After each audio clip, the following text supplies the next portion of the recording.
আল্লাহ পাক কলম সৃষ্টি করে তাকদীর লিখেছেন, অতএব তাকদীর নিয়ে প্রিয় ভাইয়েরা বিচলিত হবেন না। আপনার তাকদীরে যা আছে আপনি পাবেন, যা নাই কোশ্চিন কালেও পাবেন না, ফুল স্টপ।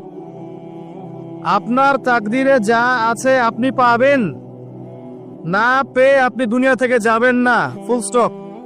আর আপনার তাকদীরে যা নাই সারা দুনিয়ার মানুষ মিলে আপনাকে দিতে পারবে না। এই চিন্তাটা আগে মাথার মধ্যে সেট করেন। এই চিন্তা যার মধ্যে ইনস্টল করা আছে সে আত্মহত্যা করে না কখনো, সে হতাশ হয় না কখন, সে ভয় পায় না, আল্লাহর পথে চলতে গিয়ে পিছু পা হয় না, সে জালেমের সামনে মাথা নত করে না। যার মাথায় এই চিন্তা আছে যে আল্লাহ যা লিখেছেন এটা হবে, যা লিখেন নাই সারা দুনিয়ার মানুষ মিলে সেটা হবে না, সিম্পল। এর মধ্যে আল্লাহ পাক পরীক্ষায় ফেলবেন, ওই বিষয়টা ডিফারেন্ট। আমি অবশ্যই তোমাদেরকে পরীক্ষা করব ভয় দিয়ে, ক্ষুধা দিয়ে, সন্তানের কি ইন্তেকাল দিয়ে, ফসলের ক্ষতি দিয়ে, সম্পদের ক্ষতি দিয়ে আমি পরীক্ষা করব। কিন্তু যারা সবর করবে এবং যারা এই কনসেপ্ট রাখবে ইন্না লিল্লাহি ওয়া ইন্না ইলাইহি রাজিউন, এদেরকে আল্লাহ পাক প্রশংসা করেছেন, ইনশাআল্লাহ এরা সফল হবে। আল্লাহ পাক তাকদীর লিখে ফেলেছে, তাকদীর নিয়ে টেনশন করবেন না, রিজিক নিয়ে টেনশন করবেন না। এখনকার যুব সমাজের সবচেয়ে বড় টেনশন রিজিক। একটা জব, একটা ভালো জব, একটা ভালো ব্যবসা, সে সিকিউরড লাইফ চাচ্ছে, রিজিক নিয়ে চিন্তা করবেন না। আপনার কাছে যে রিজিক আছে এটা আপনার কাছে আসবেই ইনশাআল্লাহ। হয়তো সময় লাগছে কিন্তু আপনার কাছে আসবে ইনশাআল্লাহ তাআলা। আপনি হালালের উপর থাকবেন, ন্যায়ের উপর থাকবেন, আপনি অন্যায় পথে রিজিক সার্চ করবেন না। আপনার তাকদিরে যে রিজিক আছে আপনার কাছে আসবে ইনশাআল্লাহ। এবার আসেন, আল্লাহ পাক এরপরে সৃষ্টি করেছেন মহাবিশ্ব, এই পুরো মহাবিশ্ব। তাকদির লিখার পরে মহাবিশ্ব কয়দিনে? ফি সিত্তাতি আইয়াম, 6 দিনে। মাত্র 6 দিনে আল্লাহ পাক পুরো মহাবিশ্ব সৃষ্টি করেছেন।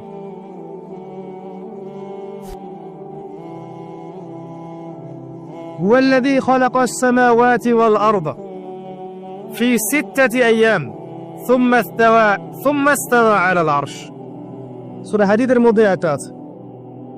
তিনি সে আল্লাহ যিনি এই মহাবিশ্ব সৃষ্টি করেছেন 6 দিনে, এরপরে আরশের উপর সমাসীন হয়েছেন।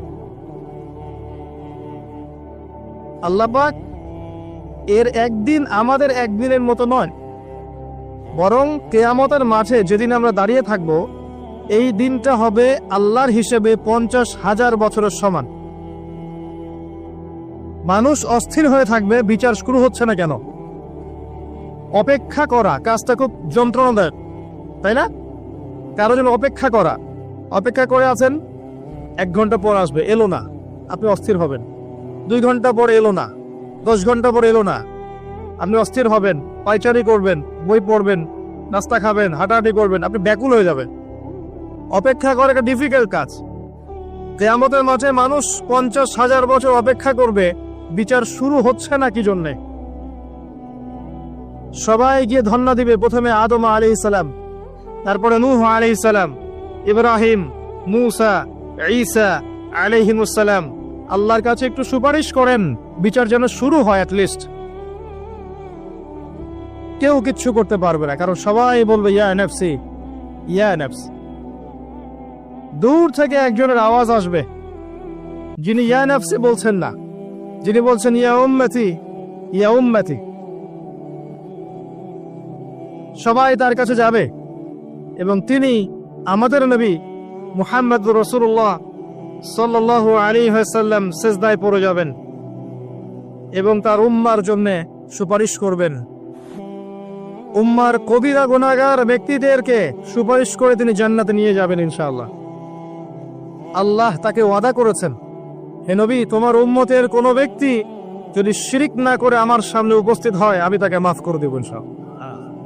হাদিসে কুদসির মধ্যেও আছে যে হে আদম সন্তান, তুমি যদি দুনিয়ার সমান পাপ নিয়ে, আসমান জমিন সমান পাপ নিয়ে আমার সামনে দাঁড়াও, কিন্তু আমার সাথে কাউকে শরীক করনি, তাহলে আমি আল্লাহ তোমার সামনে আসমান জমিন সমান ক্ষমা নিয়ে উপস্থিত হব ইনশাআল্লাহ। শোনেন, 1999 জন মানুষ জাহান্নামে যাবে। প্রতি 1999 জন মানুষ জাহান্নামে যাবে। সহিহ বুখারীর হাদিস 4 বার এসেছে। এখানে ইকুয়েশনটা এমন না যে ম্যাথামেটিক্যালি ক্যালকুলেট করতে হবে, এমন নয়। এটা দিয়ে আধিক্য বোঝানো হচ্ছে। বেশিরভাগই জাহান্নামে যাবে। এই কথা আল্লাহ পাক কিন্তু সূরা আরাফের মধ্যে বলেছেন 179 নম্বর আয়াতে, ওয়ালাকাদ যারা'না লিজাহান্নামা কাসীরাম মিনাল জিন্নি ওয়াল ইনস। একই বিষয়ে কোরআন হাদিস পরস্পর মিলে যায়। এখানে একটা বিষয় বুঝতে হবে, আল্লাহ পাক বলেছেন সূরা নিসার মধ্যে, ইন্নাল্লাহা লা ইয়াগফিরু আন ইউশরাকা বিহি ওয়া ইয়াগফিরু মা দুনা যালিকা লিমান ইয়াশা। আল্লাহ পাক তার সাথে শিরকের গুনাহ মাফ করবেন না, এছাড়া যে কোনো গুনাহ আল্লাহ পাক যাকে ইচ্ছা মাফ করতে পারে। তার মানে যে বেশিরভাগ মানুষ জাহান্নামে যাচ্ছে, তাদের আমলনামায় কোন পাপ থাকতে পারে? কথা বোঝা যাচ্ছে কি? নিঃসন্দেহে তাদের আমলনামায় শিরকের পাপ থাকবে। এটা বুঝতে আপনাকে পিএইচডি করার দরকার নাই। আল্লাহ পাক শিরক ব্যতীত যে কোনো পাপ যাকে ইচ্ছা মাফ করতে পারে। তার মানে তারা জাহান্নামে যাচ্ছে বিকজ অফ শিরক। আমাদের মুসলিমরা এখন শিরক বোঝে না, অমুসলিমরা তো শিরক করেই। যেমন কেউ বলছে ওয়াকালাতিল ইয়াহুদু উযাইরুন ইবনুল্লাহ, বলছে উযাইর আল্লাহর সন্তান, নাউযুবিল্লাহ। শিরক। অথচ ওরাই এখন বিশ্বকে রুল করছে, তাই না? ওয়াকালাতিন নাসারা আল মাসীহ ইবনুল্লাহ, নাসারা বলছে যে ঈসা ইবনে মারইয়াম আল্লাহর সন্তান, তাই না? অথচ ওই সভ্যতাই এখন বিশ্বকে রুল করছে। যালিকা কাউলুহুম বিআফওয়াহিহিম, এটা ওদের মুখের কথা, এটা জাস্ট মুখের কথা। আবার অনেক সময় দেখা যায় যে আল্লাহকে বাদ দিয়ে আমরা মাধ্যম পূজাও করছি। অমুসলিমরা তো শিরক করছেই, যারা মুসলিম তারা দেখবেন আল্লাহকে বাদ দিয়ে মাধ্যম পূজা শুরু করেছে। মাজারের পূজা করছে, কবরের পূজা করছে, মৃত ব্যক্তির ওসিলায় পার পাওয়ার চেষ্টা করছে। মুসলিম থেকে দেখবেন তাকদীরকে অস্বীকার করছে, আল্লাহর হালালকে হারাম করছে, আল্লাহর হারামকে হালাল করছে। মুসলিম থেকে দেখবেন যে হাতে একটা আংটি পড়েছে, ভাই কি জন্য পড়েছেন? এই রোগ ভালো হবে আমার। গলায় একটা বালা ঝুলিয়েছে, কোমরে একটা মাদুলি, ভাই এগুলো কেন? এগুলোতে রোগ ভালো হবে। মুসলিমদের কথা বলছি, অমুসলিমদের কথা বাদ দেন। যারা বলছে আল্লাহর সন্তান আছে, ওদের কথা তো বলার দরকার নেই আমাদের, কারণ এগুলো স্পষ্ট শিরক। তবে এতটুকু বলি যে 25শে ডিসেম্বরে যারা বলেছে মেরি ক্রিসমাস, বলেছে না? 25শে ডিসেম্বর যারা বলেছে মেরি ক্রিসমাস, মুসলিমদের মধ্যে এরা স্বীকার করে নিয়েছে যে ওই দিন আল্লাহ রাব্বুল আলামিন ঈসা আলাইহিস সালামকে জন্ম দিয়েছেন। নাউযুবিল্লাহ, নাউযুবিল্লাহ। আর এটা এত বড় একটা কথা, এই কথা যদি আসমান জমিন আর পাহাড় শুনে রিয়াক্ট করতে পারতো, থরথর করে কেঁপে ভেঙে যেত ওরা। সূরা মারিয়ামের শেষের দিকে পড়ে দেখা, وقالوا اتخذ الرحمن ولدا لقد جئتم شيئا إدا تكاد السماوات والأرض يتفطرن منه وتنشق الأرض وتخر الجبال هدا। পরেন অর্থটা, আসমান জমিন পাহাড় যদি এই কথা শুনে রিয়াক্ট করতে পারতো, এরা চৌচির হয়ে যেত। এত বড় একটা কথা বলেছো তোমরা, ঈসা আলাইহিস সালামকে আল্লাহ পাক জন্ম দিয়েছেন, নাউযুবিল্লাহ। এরা তো শিরক করছেই। মুসলিমরাও দেখবেন এই যেগুলো বললাম, আল্লাহকে বাদ দিয়ে অন্যের কাছে দোয়া করছে, আল্লাহকে বাদ দিয়ে অন্যকে সেজদা করছে, আল্লাহকে বাদ দিয়ে অন্যের কাছে নজর মানত করছে, আল্লাহকে বাদ দিয়ে অন্যের জন্য জবাই করছে, আল্লাহর তাকদীরকে অস্বীকার করছে, আল্লাহর হালালকে হারাম করে নিচ্ছে, আল্লাহর হারামকে হালাল করে নিচ্ছে। দেখবেন মুসলিমরা করছে। এবার মুসলিম জেনারেশন, এমন একটা প্রজন্ম বের হয়েছে এখন, ইয়াং জেনারেশনের, তারা বলছে যে এই মহাবিশ্ব বিগ ব্যাং থেকে সৃষ্টি হয়েছে, আল্লাহ বলতে কিছু নাই।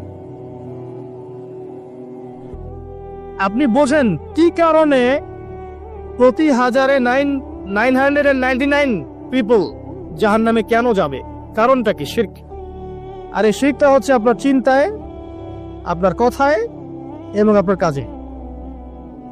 চিন্তার মধ্যে শিরক। যেমন একজন ব্যক্তি চিন্তা করে আকীদা যে আল্লাহ ছাড়া অমুকও সন্তান দিতে পারে, এরকম আকীদা নাই মুসলিমদের। আছে। একজন বলছে আল্লাহ কল্যাণের মালিক আর শয়তান হচ্ছে অকল্যাণের মালিক। কথাটা শুনতে খুব ভালো লাগে না?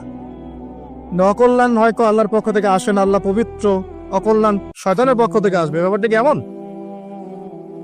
ভালো মন্দ, কল্যাণ অকল্যাণ, দুঃখ কষ্ট সুখ সবকিছু কার পক্ষ থেকে আসে?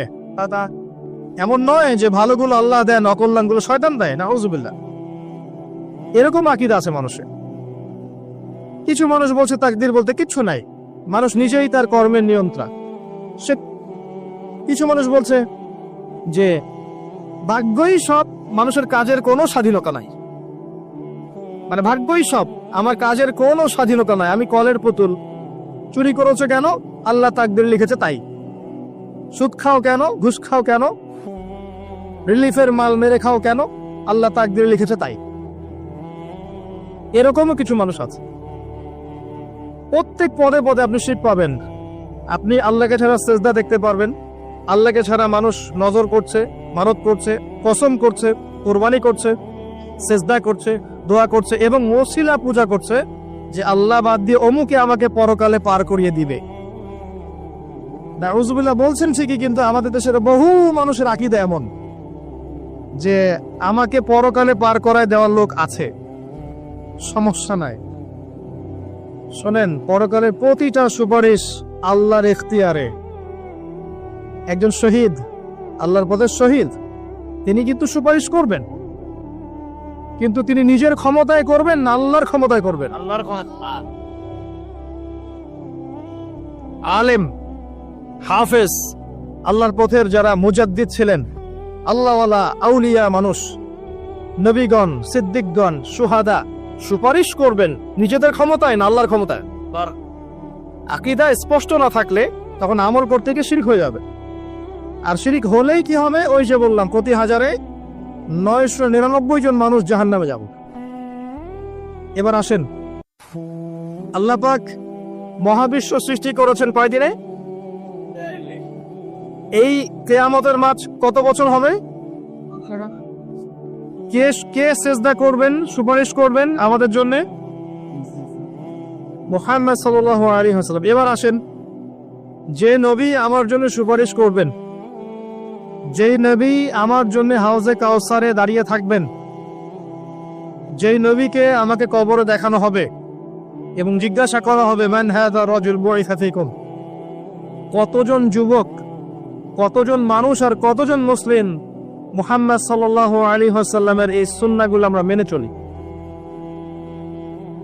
যাকে কবরে দেখানো হবে, যিনি সুপারিশ করবেন, যিনি আমাদেরকে ছাড়া জান্নাতে যাবেন না, যিনি হাউজে কাউসারে দাঁড়িয়ে থাকবেন, যিনি জান্নাতের দরজায় প্রথম কড়া নাড়বেন এবং যিনি তার উম্মতকে নিয়ে ফিকির করছেন কিয়ামতের মাঠেও, ইয়া উম্মতি ইয়া উম্মতি, উম্মতের মধ্যে কতজন যুব সমাজ মুহাম্মদ সাল্লাল্লাহু আলাইহি ওয়াসাল্লামের সুন্নাহ মেনে চলে? বলেন। মুহাম্মদ সাল্লাল্লাহু আলাইহি ওয়াসাল্লামের উম্মাহ এখন ম্যাক্সিমাম মানুষ নামাজ পড়ে না। মুহাম্মদ সাল্লাল্লাহু আলাইহি ওয়াসাল্লামের উম্মার মধ্যে ম্যাক্সিমাম মানুষ এখন কোরআন পড়তে জানে না। মুহাম্মদ সাল্লাল্লাহু আলাইহি ওয়াসাল্লামের উম্মাহ হয়েও আমরা কোরআনের অর্থ বুঝি না, কোরআনের হুকুম আহকাম মানি না, তার সুন্নাত নিজেদের ব্যক্তি জীবনে, পারিবারিক জীবনে, সামাজিক জীবনে অ্যাপ্লাই করি না। বরং তার আদর্শ মেনে চললে আমাদেরকে মনে হয় আমরা পিছিয়ে পড়েছি। কোন মুখ নিয়ে আমরা তার সামনে দাঁড়াবো এটা ফিকির করতে হবে। আল্লাহ পাক মুহাম্মদ সাল্লাল্লাহু আলাইহি ওয়াসাল্লামকে বলবেন কিয়ামতের মাঠে। সূরা ফুরকান নিয়ে আলোচনা হচ্ছিল না? ওই সূরাতেই আছে। আল্লাহ পাক বলবেন যে তোমার কওমের কি হয়েছিল, কিভাবে বিভ্রান্ত হলো তোমার কওম। নবী সাল্লাল্লাহু আলাইহি ওয়াসাল্লাম শিকায়াত করবেন, ইন্না কওমি ইত্তাখাযু হাযাল কুরআনা মাহজুরা। শিকায়াতটা শোনেন, শিকায়াতটা শোনেন। নবী সাল্লাল্লাহু আলাইহি ওয়াসাল্লাম বলবেন, আমার কওম হে আল্লাহ কোরআনকে পরিত্যাগ করেছিল, আমার কওম হে আল্লাহ কোরআনকে পরিত্যাগ করেছিল। কি করছি কোরআন কেন্দ্রিক আমরা? কতজন কোরআন পড়তে জানি? হাত উঁচু করেন দেখি। মাশাআল্লাহ। নামা সংখ্যা অনেক, আলহামদুলিল্লাহ। এবার বলেন কতজন কোরআনের ভাষাটা বুঝি? হাত উঁচু করেন দেখি। কোরআন পড়েন মাশাআল্লাহ। আয়াতুল কুরসি মুখস্থ আছে কয়জনের? হাত তুলুন। সবার মুখস্থ আছে। এবার বলেন কতজন অর্থ জানেন আয়াতুল কুরসির অর্থ? এটা পরিচিত আয়াত বললাম, একদম পরিচিত। 4-5 জন। দেখেন, ইন্না কওমি ইত্তাখাযু হাযাল কুরআনা মাহজুরা। যে কিতাবের ভিতরে ঢুকতে পারিনি আমরা, তার হুকুম আহকাম বিধিবিধান কেমন করে বাস্তবায়ন হওয়া সম্ভব বলেন? আল কোরআনের আলো যে ঘরে ঘরে জ্বালাতে চাই আমরা, প্রত্যেক ঘরের মানুষ যদি কোরআন না পড়ে না বোঝে কিভাবে জ্বলবে আমাকে বলে? শুধু স্লোগান দিয়ে জ্বলবে? শুধু শোডাউন করে জ্বলবে? আইওয়াশ করে জ্বলবে? আর এই জ্বলানোর দায়িত্ব কি সবার আগে রাষ্ট্রের না ব্যক্তির? ব্যক্তি ঠিক হচ্ছে না, রাষ্ট্রের দিকে আঙ্গুল তোলার কি দরকার? তো নিজেই ঠিক হচ্ছে না। নামাজ পড়তে রাষ্ট্র বাধা দিয়েছে নাকি? কোরআন তেলাওয়াত শিখতে রাষ্ট্র বাধা দিয়েছে? আরবি ভাষা শিখবেন, আপনি ব্যাকরণ শিখবেন, মাদ্রাসায় পড়বেন, কোরআন হাদিস গবেষণা করবেন, রাষ্ট্র বাধা দিয়েছে? নিজেই ঠিক হচ্ছি না, মানুষের দিকে আঙ্গুল তোলার সময় মাশাল। আপনি তো এমন একটা যুগে আছেন, এখন এমন একটা সমাজে আমরা এখন বসবাস করছি, যেই সমাজে এবং যেই বিশ্বে বৈশ্বিক কন্ট্রোলটা মুসলিমদের হাতেই নাই। পুরো বিশ্বের কন্ট্রোলটা মুসলিমদের হাতে নেই এখন। বিগত 100 বছর ধরে আমরা যে আপোষে ইখতিলাফে লিপ্ত ছিলাম, এই সময়গুলোর মধ্যে পৃথিবীর একটা সভ্যতা এত রাইজ করে গেছে যে তারা এখন আমাদেরকে উঠতে বললে উঠি, বসতে বললে বস। হ্যাঁ, বাস্তবতা এমন। অনেকে মনে হতে পারে না কথা ঠিক নয়, কথা ভুল। বাস্তবতা এমনই। পৃথিবীর বড় বড় সেকশন, পলিটিক্স, ইকোনমিক্স, আপনার জিওপলিটিক্স, মিডিয়া, সামরিক বিষয়, প্রযুক্তি, শিক্ষা এবং দর্শন, এই সমস্ত বিষয়গুলো এখন করে। জানেন, আপনি মনে হতে পারে না কথা সম্পূর্ণ ঠিক নয়, কিন্তু বাস্তবতাটা এমন। অথচ সংখ্যায়, ভৌগোলিক দিক থেকে, আয়তনে, জনবলে, প্রাকৃতিক সম্পদে মুসলিমদের চেয়ে সেরা কেউ নাই পৃথিবীতে। তারপরেও আমাদের এই অবস্থার কারণ কি জানেন? ওই যে ইন্না কওমি ইত্তাখাযু হাযাল কুরআনা মাহজুরা, আমার কওম আল্লাহ কোরআন থেকে দূরে ছিল, কোরআনকে পরিত্যাগ করেছে। কারণগুলো বলছি শোনেন। কারণ হচ্ছে কোরআন থেকে দূরে থাকা, কারণ হচ্ছে নবী সাল্লাল্লাহু আলাইহি ওয়াসাল্লামের সুন্নাহ থেকে দূরে থাকা, কারণ হচ্ছে আপোষে ইখতিলাফ, বিভেদ, অনৈক্য, কারণ হচ্ছে আপোষে গীবত, তহমত, কাদা ছড়াছড়ি, সমালোচনার সংস্কৃতি, কারণ হচ্ছে আমাদের হারাম রিজিক, কারণ হচ্ছে পারিবারিক আদর্শের মূল্যবোধের অবক্ষয়, কারণ হচ্ছে দুর্নীতি, করাপশন, কারণ হচ্ছে বিশ্বকে চ্যালেঞ্জ করার মানসিকতার অভাব, কারণ ধৈর্যের অভাব, সাহসের অভাব, কারণ হচ্ছে সেই নববী যুগের ঈমান, আমল, তাকওয়ার অভাব। উমর রাদিয়াল্লাহু আনহুর যুগে আমরা এমন ছিলাম? উসমান রাদিয়াল্লাহু আনহুর সময় এমন ছিলাম? আলী ইবনে আবি তালেবের সময় এমন ছিলাম? আবু বকর সিদ্দিকের সময় এমন ছিলাম? উমর রাদিয়াল্লাহু আনহুর যুগে ওই খেজুর পাতার মসজিদে বসে একটা হুঙ্কার ছাড়লে রোমান সম্রাট হিরাক্লিয়াসের এই যে তখ্ত থরথর করে কেঁপে যায়।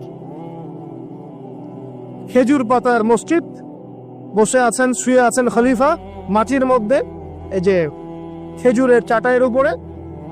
এই খলিফা যদি দাঁড়িয়ে একটা হুঙ্কার দেন, তাহলে রোমক সাম্রাজ্যের এই যে সিংহাসনের নিচের মাটি সরে যায়। ওদের কথা বাদ দেন, সাহাবায়ে কেরাম রাদিয়াল্লাহু আনহুম আজমাইন, তারা তো মাশাআল্লাহ জান্নাতের সার্টিফিকেট প্রাপ্ত। তার পরের জেনারেশনে আসা উমাইয়া খেলাফত, তখন কি আমরা এমন ছিলাম? দীর্ঘদিন, প্রায় 132 বছরের মতো তারা শাসন করেছে। তখন কি মুসলিমদের অবস্থা এমন ছিল? আব্বাসীয় খেলাফত অনেক দিন, 500-র মতো বছর তারা শাসন করেছে। তখন কি আমাদের অবস্থা এমন ছিল? হ্যাঁ, একবার এমন হয়েছিল। কখন জানেন? হালাকু খায়ের সময়। মঙ্গলদের নাম শুনেছেন? চেঙ্গিস খান নাম শুনেছেন? আচ্ছা, ওরা যখন বাগদাদকে আক্রমণ করেছিল তখন মাত্র 40 দিনের ব্যবধানে বাগদাদকে তারা ধ্বংসস্তূপে পরিণত করেছে। কথিত আছে 10 লাখ, কেউ বলে 15 লাখ, কেউ বলে 20 লাখ মানুষকে 40 দিনের মধ্যে হত্যা করা হয়েছে। ম্যাসাকার। আপনাদেরকে একটা তথ্য দেই, যখন মঙ্গোলিয়ানরা বাগদাদকে আক্রমণ করছিল তখনও কিছু মানুষ বসে বসে ইখতিলাফ করছিল যে কাকড়ার মাংস খাওয়া যায় কি যায় না। আমার কথা বুঝে আসে না? যখন মঙ্গোলিয়ানরা মুসলিমদেরকে আক্রমণ করছিল বাগদাদে এবং লাশের পর লাশ ফেলে দিচ্ছে, তখনও কিছু মানুষ বসে বসে তর্ক করছে, বাহাস করছে কাকড়া খাওয়া জায়েজ না না জায়েজ। ওই সময় নিশ্চয়ই এটা গুরুত্বপূর্ণ কাজ ছিল নাকি? ওই সময় গুরুত্বপূর্ণ কাজ কি ছিল বলেন? ওদেরকে প্রতিহত করা নয় কি? এখন যারা মুসলিমদের সাথে এমন আচরণ করছে, এখনো কি আমরা সেই কাজই করছি না? এই মানসিকতা থেকে বের না হতে পারলে কি আমাদের উন্নতি হবে ভাই? মৌলিক কাজে আসেন, প্রচুর পড়াশোনা করতে হবে। প্রথম কাজ, একটা দেশ, একটা সরকার থাকে, প্রশাসন থাকে, জনগণ থাকে, ওলামায়ে কেরাম থাকে, যুব সমাজ থাকে, থাকে না? এরা সবাই এক না আলাদা? এরা সবাই একটা নেশন না আলাদা? একে অপরের শত্রু না মিত্র? একে অপরের ভাই না শত্রু? এরা সবাই একটা নেশন, একটা বডি না? একটা দেহের একটা অংশে আঘাত পেলে অন্য অংশ ব্যথা পায় না? ব্যথা পায়। যদি ব্যথা না পায় তাহলে ওই অংশটা প্যারালাইজ না? অবশ্য আমরা সবাই এক, এই কনসেপ্টটা ভুলে গেছি। আমরা সবাই মিলে যে একটা জাতি, কনসেপ্টটা ভুলে গেছি। আমরা আপোষে নিজেদের সাথে লড়ছি, ধর্মনেতা আর এক ধর্মনেতার সাথে, এক আলেম আর এক আলেমের সাথে, এক বক্তা আর এক বক্তার সাথে, এক পলিটিক্যাল দল আর এক পলিটিক্যাল দলের সাথে, একটা ধর্মীয় দল একটা ধর্মীয় দলের সাথে। দেখবেন আমরা আপোষে লড়ছি, অথচ আমরা সবাই কিন্তু এক। প্রথমত আমরা আল্লাহর বান্দা, এরপর আমরা মুসলিম, আমরা একই জাতীয়তায় বিশ্বাস। এখন একটা বিভক্ত জাতিকে দমন করা কি কঠিন না সহজ? কথা বলে, সহজ না কঠিন? যখন আমরা বিভক্ত তখন আপনাকে আমাকে সহজেই তারা দমন করতে পারবে, কোনো সমস্যা নেই। যদি আমরা ঐক্যবদ্ধ থাকতে পারতাম তাহলে আজকে আমাদের অবস্থাটা হতো না। এই সারা বিশ্বে আমাদের যে অবস্থা, আপনি তাকান, সিরিয়া, ইরান, লেবানন, জর্ডান, যে কোনো দিকে তাকান, একটাই চিত্র দেখবেন, একটা চিত্রই দেখবেন যে রক্ত ঝরছে মুসলিমদের। কাদের? ছোট ছোট বাচ্চা, দুধের বাচ্চা, বোঝে না যে ভালো কি আর মন্দ কি, নাই কি অন্যায় কি, এটাও বোঝে না। এদেরকে বোম মেরে হত্যা করে দেওয়া হচ্ছে। আর আমরা কি করছি ভাই? ওই যে, হ্যাঁ ঠিক বলেছেন, মাসআলা আমাকে বলতে বলেন না, ওইটা নিয়ে আবার বিতর্ক শুরু হয়ে যাবে। ধরতে পারছেন আপনি ঠিকই, ইখতিলাফি যে বিষয়গুলো আছে এইগুলো নিয়ে আমরা আপোষে মত পার্থক্যে লিপ্ত আছি। মূল বিষয়ে কাজ করা উচিত নয় কি? মূল বিষয়গুলো কি কি? 1 নম্বর আকীদা। 1 নম্বর কি? আকীদা। সবার আকীদাগুলোকে পরিষ্কার করতে হবে। আকীদার মধ্যে কোনো শিরক থাকা যাবে না। কি থাকা যাবে না? শিরকি আকীদা নিয়ে আপনি আল্লাহর পথে কাজ করতে পারবেন না, সফল হবেন না। যাদের আকীদার মধ্যে শিরক আছে, শিরকি আকীদা নিয়ে আপনি সফল হতে পারবেন না, এটা সম্ভব না। 2 নম্বর, আমল ঠিক করতে হবে। আমলের মধ্যে বেদাত রাখা যাবে না। কি রাখা যাবে না? বেদাত রাখা যাবে, সুন্নত থাকতে হবে। 3 নম্বর, রিজিক খাবো, হারাম থাকা যাবে না, হালাল থাকতে হবে। না খেয়ে মারা যাবো তাও যাবো, হারাম খাবো। কথা বোঝা যায় কি? খাবো না, বা 3 বেলার জায়গায় 1 বেলা খাবো, হারাম খাবো, পারা যাবে ইনশাআল্লাহ। আমি জানি আর কেউ পারুক না পারুক, ইয়াং জেনারেশন পারবে ইনশাআল্লাহ। আর কেউ পারুক না পারুক, আমাদের তরুণ প্রজন্ম পারবে ইনশাআল্লাহ। 4 নম্বর, পরিবার গড়ব নববী আদর্শে। হ্যাঁ, পরিবার গড়তে গেলে অনেক ঝামেলা। দেখবেন মা কথা শোনে না, বাবা কথা শোনে না, বা স্ত্রী কথা শোনে না, ভাই কথা শোনে না। পরিবার সবাই যে আপনার মতাদর্শের হবে এমনটা যথেষ্ট নয়, মানে এমনটা জরুরি নয়। পরিবারের সবাই যে আপনার মতাদর্শের হবে এমনটা জরুরি নয়। নূহ আলাইহিস সালামের স্ত্রী কি মুমিন ছিল না কাফের? লূত আলাইহিস সালামের বউ স্ত্রী, তিনি কি মুমিন ছিলেন না কাফের ছিলেন? নূহ আলাইহিস সালামের ছেলে কি ছিল? নৌকায় উঠেছে, বলেছে আমি পাহাড়ে উঠে যাব, ওখানে আমি সেফ। মুহাম্মদ সাল্লাল্লাহু আলাইহি ওয়াসাল্লামের চাচারা ঈমান এনেছিল, তাকে বের করে দিয়েছে দেশ থেকে। আপনার অনেক ক্ষেত্রে এমন হয়েছে সলফে সালেহিনদের ছেলেরাও অনেক সময় অন্যায় করে ফেলেছেন, তারা নিজের হাতে বেত্রাঘাত করে শাস্তি দিয়েছেন, দেন নাই? পরিবারের সবাই, ইব্রাহিম তার পিতা কি কথা শুনেছে? পরিবারের সবাই যে এক আদর্শের হবে এমনটা জরুরি নয় না। আপনাকে আপনার আন্ডারে আপনার স্ত্রী, আপনার সন্তান, এদেরকে নিয়ে আদর্শ ইসলামিক পরিবার করতে হবে। আর বাকিদেরকে আপনি দাওয়াত দিবেন, কবুল করলে আলহামদুলিল্লাহ, না করলে আপনার দায়িত্ব শেষ। মূল কাজের কথা বলছিলাম, আকীদা ঠিক করা, শিরক থাকবে না। আমল ঠিক করা, বেদাত চলবে না।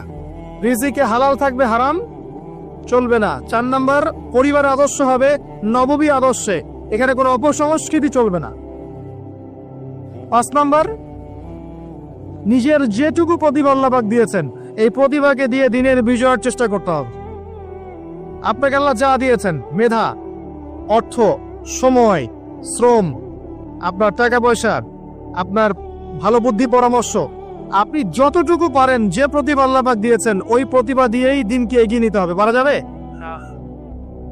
বলতে পারলে বলেন, লিখতে পারলে লিখেন, অ্যাসোসিয়েট করতে পারলে অ্যাসোসিয়েট করেন মানুষকে। যদি আপনি একটা মসজিদ করতে পারেন, মসজিদ করেন। মাদ্রাসা করতে পারলে মাদ্রাসা করেন। ইয়েতিম প্রজেক্ট করেন, বিধবাদেরকে নিয়ে কাজ করেন। আপনি যেটা করতে পারেন একটা প্রজেক্ট করেন, কিছু একটা করেন দিনের জন্য। শিক্ষা প্রজেক্ট হোক, অর্থনৈতিক প্রজেক্ট হোক, সামাজিক প্রজেক্ট হোক, কিছু একটা করেন যাতে দেশ, জাতি, উম্মাহ আপনার দ্বারা উপকৃত হয়। করা যাবে? কাজগুলো কঠিন, কাজগুলো আসলে কঠিন, সবগুলো কাজ সহজ না। আমি হয়তো সহজে বলছি, কাজগুলো এত সহজ নয়। এই কাজগুলো 23 বছর সময় ধরে নবী সাল্লাল্লাহু আলাইহি ওয়াসাল্লাম এবং সাহাবায়ে কেরাম করেছিলেন। মার খেয়েছেন, বয়কটের শিকার হয়েছেন, দেশ থেকে বের করে দেওয়া হয়েছে, হত্যা করা হয়েছে, শুলে চড়ানো হয়েছে, কত কি করানো হয়েছে। এত সহজ নয়, কিন্তু বেসিক কাজ এগুলোই।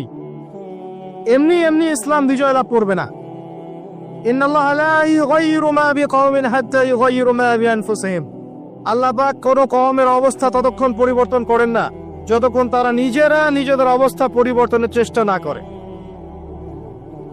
কিন্তু আল্লাহ বলেছেন, কাম মিন ফিয়াতিন কালিলা গালাবাত ফিয়াতান কাসীরা। কত ক্ষুদ্র ক্ষুদ্র দল ছিল যারা বড় বড় দলের উপর বিজয় লাভ করেছিল আল্লাহর সাহায্যে। কখন বিজয় আসবে?